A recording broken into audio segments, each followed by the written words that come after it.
The collision rain hammered the cracked windshield as Detective Sarah Chen pressed her forehead against the steering wheel. The Memphis precinct parking lot stretched empty before her, lit by flickering sodium lights that turned the puddles orange. Her badge felt heavy in her jacket pocket, heavier than the gun at her hip. 3 months since she'd put a bullet in her partner. 3 months since internal affairs cleared her. 3 months since she stopped sleeping through the night. The passenger door jerked open.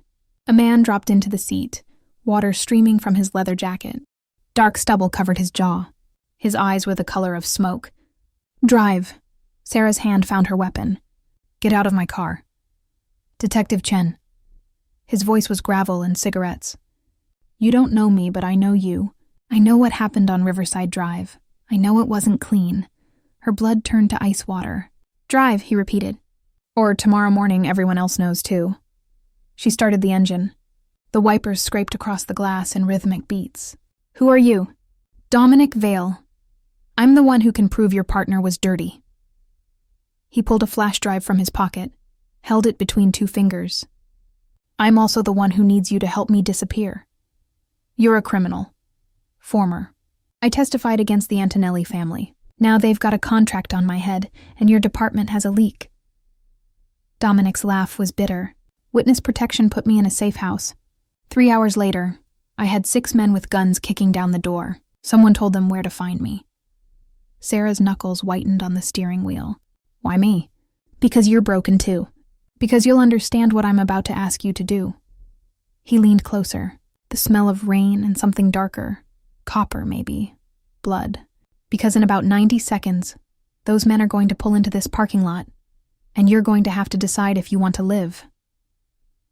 Headlights swept across the rearview mirror.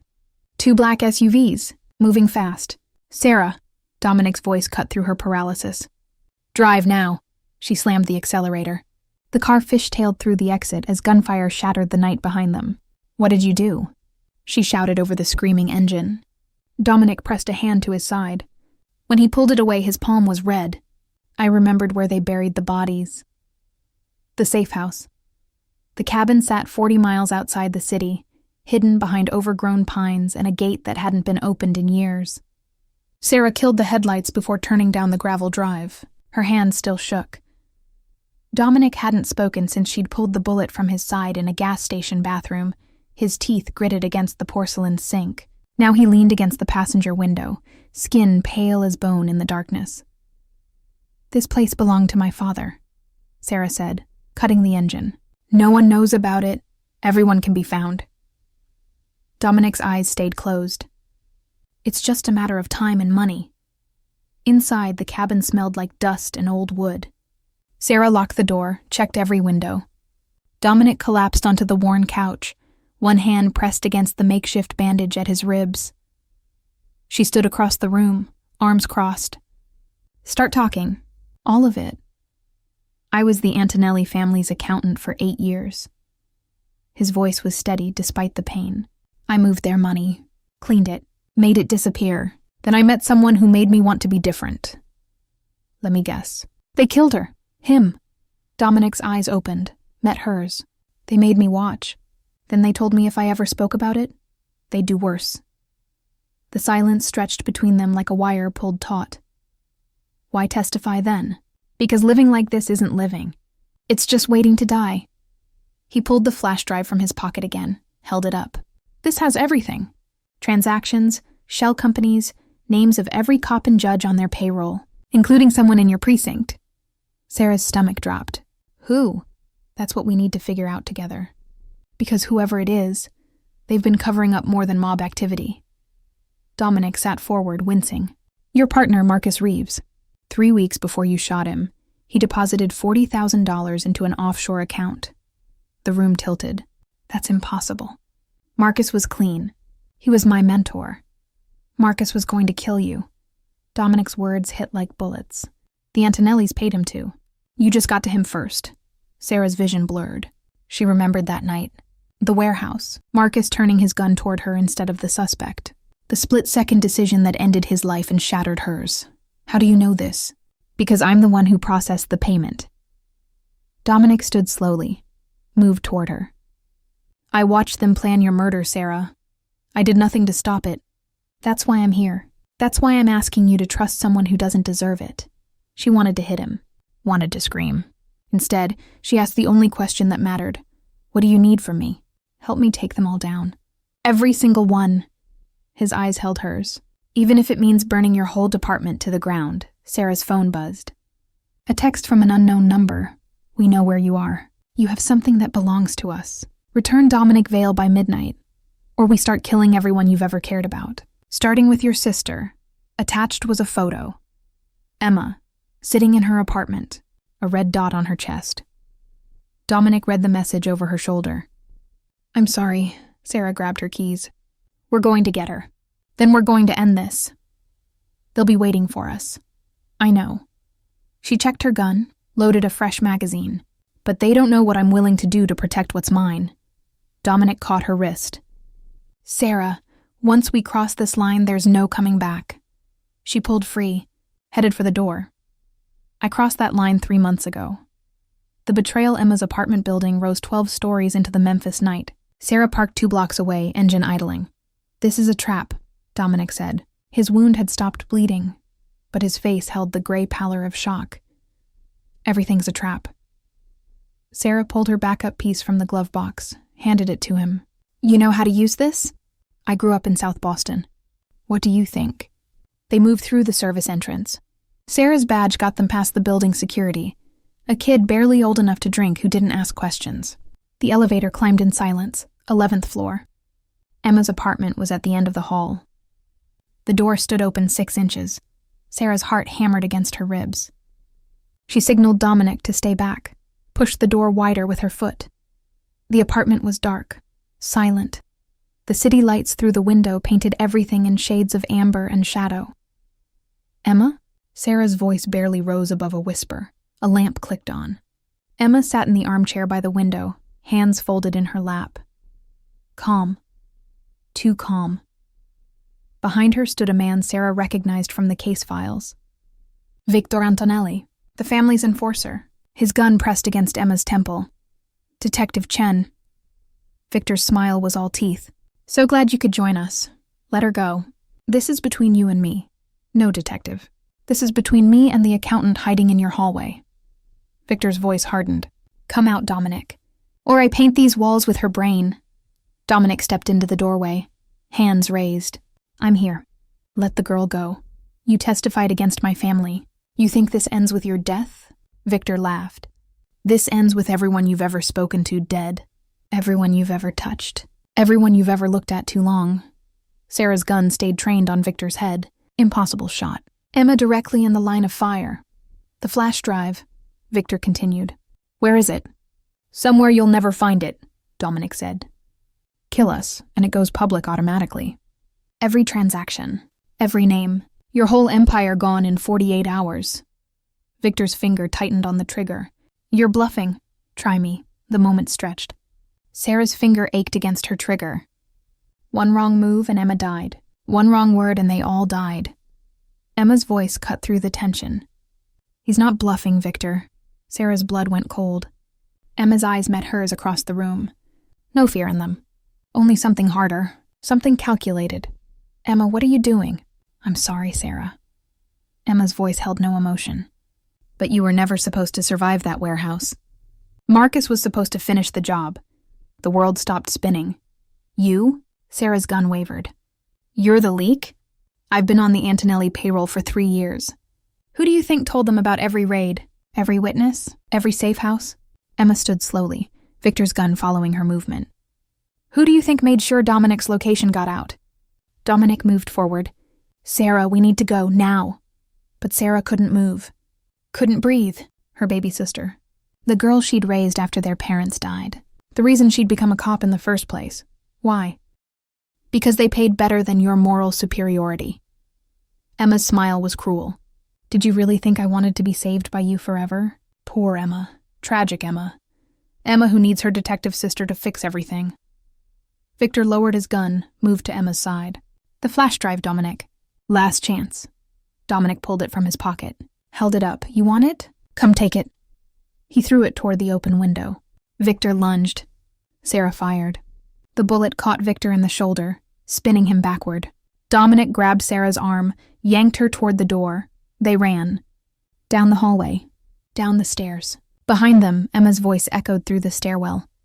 You can't run forever, Sarah. I know every move you'll make. They burst onto the street, into the car. Sarah's hands shook so badly she could barely hold the keys. Dominic took them from her, started the engine. Where's the real drive? What? That was a fake. Where's the real one? Sarah pulled the actual flash drive from inside her jacket. How did you know? Because I'm not an idiot. He threw the car into gear. And because you're not either. They drove into the night. Sarah's phone buzzed. A text from Emma. This isn't over. I know where Dad's cabin is, too. Sarah looked at Dominic. His jaw was set. His eyes were hard. We need to finish this, she said. All of it. There's only one way to do that. Dominic's voice was quiet. We have to destroy the Antonellis completely. Every member, every asset, everything. That's not justice. That's murder. Dominic met her eyes. After what just happened, do you still believe in the difference? Sarah's phone buzzed again. This time a video. Emma standing over an unconscious man in a warehouse, putting a gun in his hand, staging a scene. The timestamp read 3 months ago. The man was Marcus. Sarah had shot her partner, but Emma had made sure he'd turn his gun on Sarah first. No, Sarah whispered. I don't believe in the difference anymore. The sacrifice. The abandoned factory on the river's edge had been empty for 20 years. Rust and decay swallowed the machinery. Moonlight filtered through broken windows, painting the concrete floor in silver squares. Sarah and Dominic had spent 3 days planning. 3 days analyzing the flash drive. 3 days mapping every Antonelli property, every account, every weakness in their empire. 3 days learning to trust someone who'd watched her almost die. Once we upload this, there's no taking it back, Dominic said. His laptop glowed blue in the darkness. Every law enforcement agency in the country will have it. FBI, DEA, Interpol. The Antonellis will know it was us. Sarah loaded her last magazine. Good. Let them know. They'll kill us, Sarah. They're going to kill us anyway. She looked at him across the dim space. At least this way, we take them with us. Dominic's fingers hovered over the keyboard. I need you to know something. Before this ends, don't. The man they killed. The one I loved. His voice cracked. His name was James. He was a prosecutor. He was going to help me testify. They found out, and they made me watch while they drowned him in the river. Sarah moved closer. Dominic. I've been dead inside since that day, going through motions, waiting for them to finish what they started. He looked up at her. Then I met you, and for the first time in 2 years, I remembered what it felt like to want to survive. Her hand found his face, rough stubble under her palm, his skin warm despite the cold warehouse air. We're going to survive this, she said. You don't know that. I don't know anything anymore, except that I'm not letting them win. The kiss happened before either of them decided it. Desperate. Hungry. 2 broken people reaching for something whole in the wreckage of their lives. Dominic pulled back first. This is a terrible idea. Everything about this is terrible. Sarah's smile was sharp. That's why it works. His finger hit the enter key. The upload began. 15 minutes to completion. 15 minutes until the world knew everything. Headlights swept through the broken windows. Car doors slammed. Voices echoed off the concrete walls. They found us, Sarah whispered. Emma told them. Dominic closed the laptop. She knows how you think. 20 men poured through the factory doors. Guns drawn, flashlights cutting through the dark. Leading them was Emma, her face a mask of cold determination. Sarah, her voice rang out. There's nowhere to run. Give us the laptop and maybe I'll let you live. Sarah and Dominic moved behind a rusted support beam. The upload bar on the laptop read 62%. She's lying, Dominic said. I know. We're not getting out of this. Sarah checked her gun. 9 rounds left, against 20 armed men. The math was impossible. Sarah, Emma's voice came closer. I don't want to kill you. You're my sister. You stopped being my sister when you sold your soul. Sarah shouted back, I made a choice, just like you made a choice when you pulled that trigger on Marcus. The words hit harder than bullets. 85%. Gunfire erupted. Sarah and Dominic returned fire. The muzzle flashes lit the darkness like lightning. Bullets sparked off metal. Someone screamed, 92%. Dominic grabbed Sarah's arm. There's a service tunnel, east wall. It leads to the river. We can't leave the laptop. We have to. He pulled a second flash drive from his pocket. I made a copy. We get out, we still have everything. 97%. Go, Sarah said. I'll cover you. Not without you, Dominic. She pressed the flash drive into his hand, closed his fingers around it. One of us has to make sure this gets out. One of us has to finish what we started. His eyes widened. Sarah, no. I've been running from what I did for 3 months. Maybe it's time I stopped. She kissed him once more, hard and fast and final. Go, please. Let me do this one good thing. 100%. Upload complete. The laptop screen flashed. Files sent to 47 recipients. Sarah stood, firing as she moved. Drew the attention away from Dominic.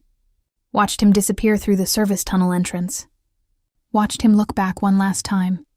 Then she was alone with her sister and 20 guns. Emma stepped into the light. It's over, Sarah. Yeah. Sarah dropped her empty gun. It is. I just uploaded everything to the FBI, to the media, to everyone. Your family is done. Emma's face twisted. You stupid, self-righteous. I'm not the one who betrayed family for money. Sarah's voice was steady. I'm not the one who'll spend the rest of her life in prison. I won't go to prison. Emma raised her gun. Because no one will know I was involved. They'll think it was all you. The rogue detective. The cop who killed her partner and lost her mind. The upload included your bank records too. Every payment. Every transaction. Sarah smiled. Dominic made sure of it. Emma's hand shook. You're lying. Try me. The shot rang out. Sarah felt the impact before the pain. Her knees buckled. The concrete rushed up to meet her. Emma stood over her, gun smoking. I'm sorry it had to be this way. No, you're not.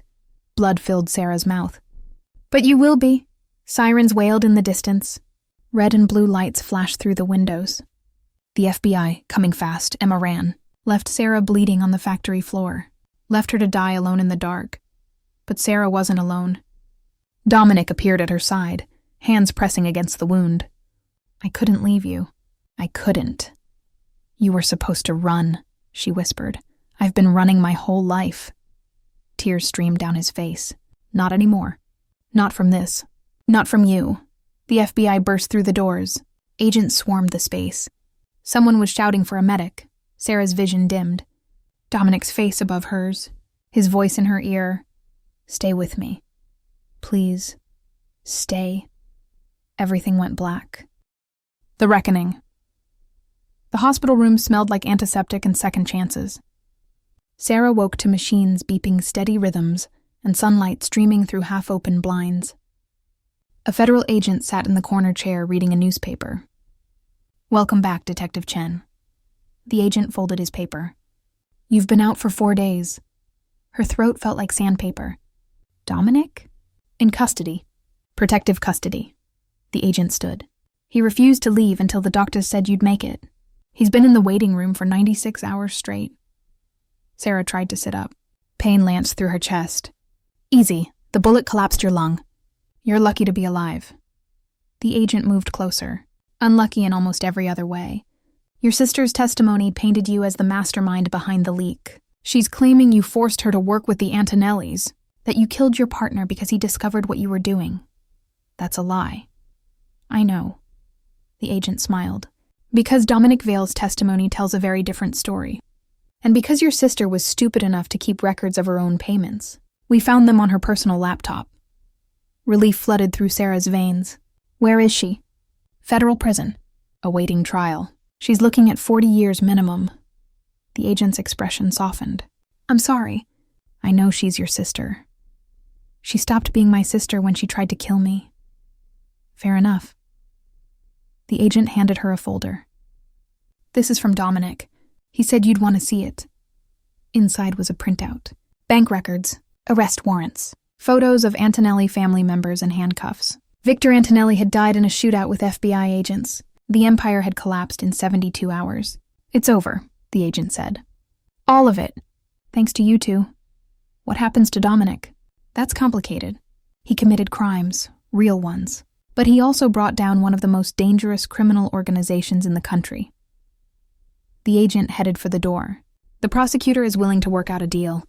Reduced sentence, maybe probation, maybe even immunity if he keeps cooperating. And me. You're cleared. Internal Affairs reviewed everything. The shooting of your partner was justified. Your actions at the warehouse were deemed self-defense. He paused at the threshold. You're a hero, Detective Chen, whether you feel like one or not. The door closed. Sarah lay back against the pillows, staring at the ceiling. A hero, after everything she'd done. Every line she'd crossed. Every rule she'd broken. 3 days later, they let her leave. Dominic waited by the hospital entrance, leaning against a rental car. He'd shaved. Cut his hair. He looked different in the daylight. Younger. More like someone who might have a future. Hey, he said. Hey, yourself. I testified yesterday. They're offering me immunity in exchange for 3 more years of cooperation, helping them build cases against everyone the Antonellis worked with. He pushed off the car. Means I'll be in protective custody. Means I'll have handlers. Means I won't really be free. But you'll be alive? Yeah? His smile was sad. I'll be alive. They stood in the afternoon sun, traffic rushing past on the street. Everything felt surreal, like they'd stepped out of the darkness into a world that moved too fast and too bright. What will you do? Dominic asked. The department offered me my job back. Captain's position. They want to rebuild. Sarah looked at the city skyline. I don't know if I can go back to that life. So don't. What's the alternative? Dominic pulled an envelope from his jacket. The FBI offered me something else. A task force, going after organizations like the Antonellis, taking down corruption from the inside. He held it out to her. They want you to lead it. If you're interested. Sarah took the envelope. Inside was an offer letter, a new badge, a second chance wrapped in federal paperwork. This is what you want? She asked. More danger? More cases? More chances to die? I want to spend whatever time I have left doing something that matters. Dominic's hand found hers. Preferably with someone who understands what it's like to be broken and still choose to fight. We barely know each other. We know the parts that matter. We know what we're willing to die for, what we're willing to kill for, what we're willing to save. His thumb traced circles on her palm. That's more than most people know about each other after years. Sarah thought about Emma. About Marcus. About all the ways love could twist into something poisonous. About all the ways trust could be a weapon. Then she thought about Dominic standing over her in the warehouse. About him refusing to run. About him choosing her over his own survival. If we do this, she said, we do it right. No secrets, no lies, no matter how ugly the truth gets. Deal. And if it doesn't work out, we walk away clean. No drama, no revenge, no burning each other's lives down. Deal. She looked at the offer letter again, at the chance to build something from the wreckage, at the possibility that 2 broken people might actually be able to create something whole. When do we start? Dominic's smile was real this time, full of hope and fear and possibility. Now, if you want. 6 months later, Sarah stood in a federal courtroom and watched her sister get sentenced to 40 years. Emma didn't look at her, didn't speak, just stared straight ahead as the judge read the verdict. Outside, reporters swarmed. Sarah and Dominic pushed through them to a waiting car. The driver was FBI. The windows were tinted. They were always looking over their shoulders now. Always waiting for the next threat, the next case, the next person who wanted them dead. But they were alive. They were together. They were fighting battles that mattered. You okay? Dominic asked as the city blurred past the windows. No. Sarah leaned against him. But I will be. How long will that take? I don't know. Maybe forever. She closed her eyes. Maybe that's okay. His arm wrapped around her shoulders. Solid, real, permanent in a world that felt anything but. We have time, he said. However long it takes. The car drove into the sunset. Toward whatever came next. Toward the next case. The next fight. The next chance to prove that broken things could still be beautiful. That scars could be strength.